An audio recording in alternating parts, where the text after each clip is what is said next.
Quand tu sais que tu es en danger, tu n'es plus en danger, c'est quand tu ne sais pas. C'est Malox le Viber, MAHLOX, auteur de tubes à succès, ça sort comme ça sort, tuer pour tuer. Tu connais, artiste musique urbaine camerounaise.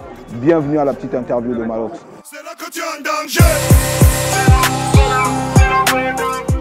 Malox le Viber, homme multidimensionnel qui se revendique être la bouche des malheurs qui n'ont point de bouche. La bouche des malheurs qui n'ont point de bouche, parce que moi-même issu d'une société qui a souvent été muselée, aussi d'un cercle social qui est le ghetto, qui a souvent été muselé, qui a souvent eu la bouche fermée. Je pense que je peux me revendiquer de cette position-là aujourd'hui parce que grâce à ma bouche, j'ai permis que beaucoup se retrouvent et beaucoup puissent exprimer tout haut ce qu'ils avaient dans le cœur. Malox, c'est aussi une jeunesse africaine fière de ses racines. Oui, très fier de mes racines. J'ai toujours revendiqué le Made in Cameroun.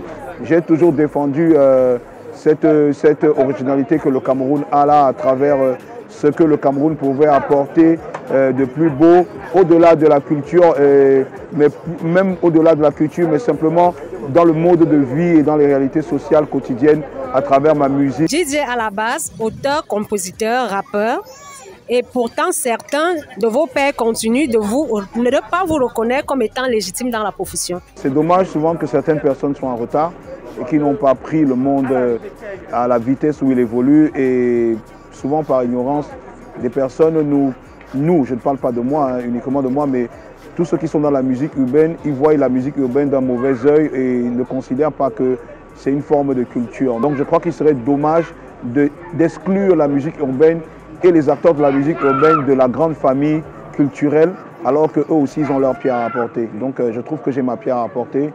Peu importe ce que les gens pensent, je fais ce que je sais faire et j'essaie de le faire du mieux que je peux pour que les gens soient satisfaits. Je porte mon pantalon, je suis debout, c'est toi que ça sert. Je danse ma chose, tu te mets à rire, tu ris ta mère. Tu veux faire la morale à qui? Chez mon père. Quand j'ai déjà vu mes pierres, mon frère, est-ce que je bougeais? Ça sort comme ça sort, mon ami, ça sort comme ça sort. Je tombe mon cou comme un Ibela et je descends en panga. J'ai des jambes comme Fali, mon ami, mes dents on le ressort. Je ne contrôle plus mon corps, DJ, tu veux ma mort? Mon ami, quand je me fâche, je me lâche, plus rien ne me fâche. Je crée mes propres biches. Et si mon voisin fait un way qui me wanna move, je m'en fiche, je triche. Des dizaines de titres comme ça sort, la théorie du danger qui est en cours de téléchargement, toujours aussi spontanée dans la sortie de votre single. Comment expliquez-vous ce regain d'inspiration? Il faut savoir que dans la réalité de la musique urbaine et du rap en particulier,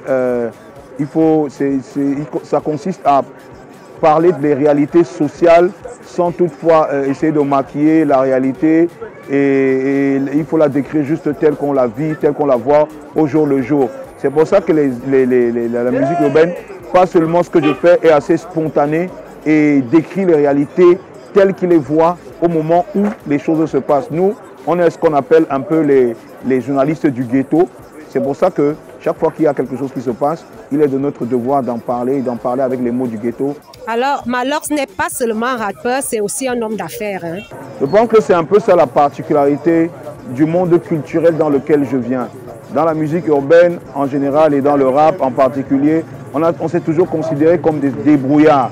Des débrouillards parce que depuis tout petit, les petits boulots, on a toujours vécu dans la débrouillardise, ce qui a fait qu'en évoluant et en essayant de professionnaliser ça, on s'est retrouvé à faire plein de choses en même temps. La musique est ma passion.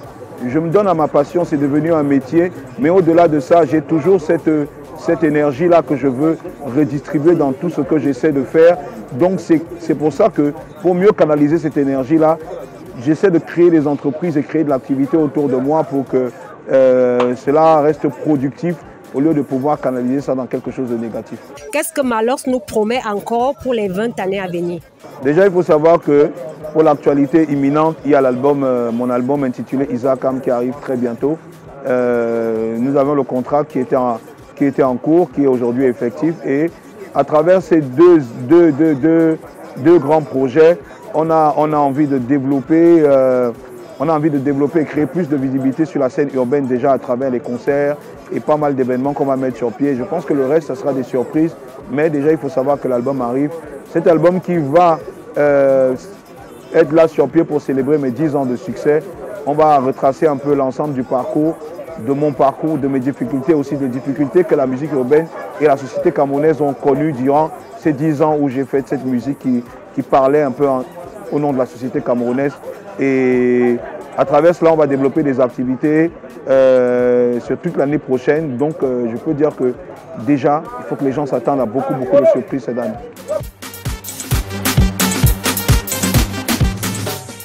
C'est Malox le Viber, MAAHLOX.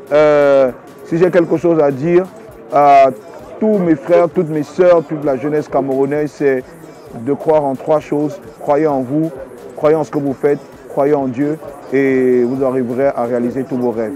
C'était la petite interview de Malox.